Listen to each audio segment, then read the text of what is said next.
A reason for not getting a mammogram, I guess, would be if there's been no signs from your doctor that it's necessary. I don't know when to start, just whenever my doctor tells me, I guess.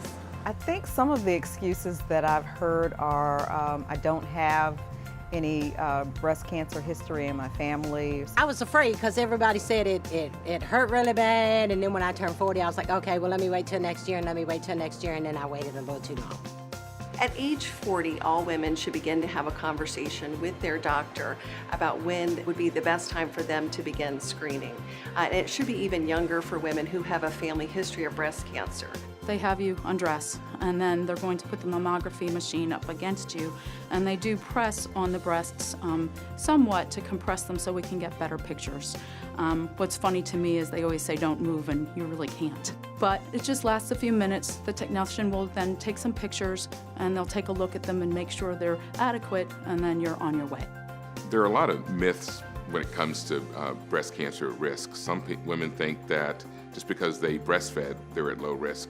Some women think that because they don't have a family history, they're at low risk, or that their breasts are smaller or larger or fatty. But these people have risks that they just don't know about. Especially if you have a first-degree relative, such as your mother or your sister, who have had breast cancer, that would increase your risk. We also look at when you've had your first menstrual period. The earlier, the higher the risk. Also, when was your first child born? These are types of things that we can ask and plug into what we call a risk calculator and identify whether you are at average risk or at higher risk than usual. If I get a call after my screening, I would probably be very nervous. I think that if you just get a postcard in the mail, you're good to go, but when you get a phone call, probably a little bit more to be worried about. If we do see a mammogram and notice an abnormality or something on there that we think we need to clarify further, that woman will be called back to do additional testing, which oftentimes mean just a few extra pictures or a simple ultrasound. Women will get called back approximately 10% of the time, the majority of which will turn out to be normal. So women really should not fear having that mammogram. There's an extra shadow on the breast tissue.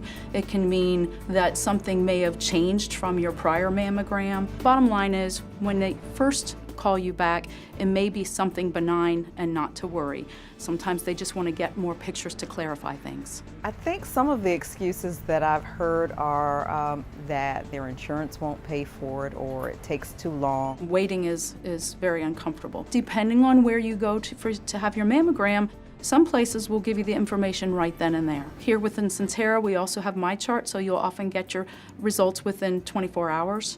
Other places, if they don't have that, it's usually a few days. Most insurances will pick this up based on the Affordable Care Act. So for those people who have insurance, it should be covered. We do have many options for women to make their own appointments. Women can call directly to the breast center. We have online scheduling. Again, we try to make it very simple. This is a test that we want all women to have access to. So anything we can do to make it easier is our #1 goal. The guidelines state that we can generally stop screening at 75 as long as patients are in good health. However, I generally encourage them to continue as long as they have a life expectancy for 10 years or more. It's one of those things that unless you go and find out, you'll never know how to treat it, and early detection saves lives, right? Go do it. Go do it. Be very aware of your body, very aware. Some people ain't as lucky as me. You know, I find that most of what I do in my job is to reassure women that they're okay. It's important to know that most women who come in for a mammogram, and even most women who are diagnosed with early stage breast cancer, do extremely well. And to let them know that there is hope and that they will do well is probably the most important thing we do. The best way to know when to screen is to talk to your doctor. And the best place to get screened is Sentara Cancer Network.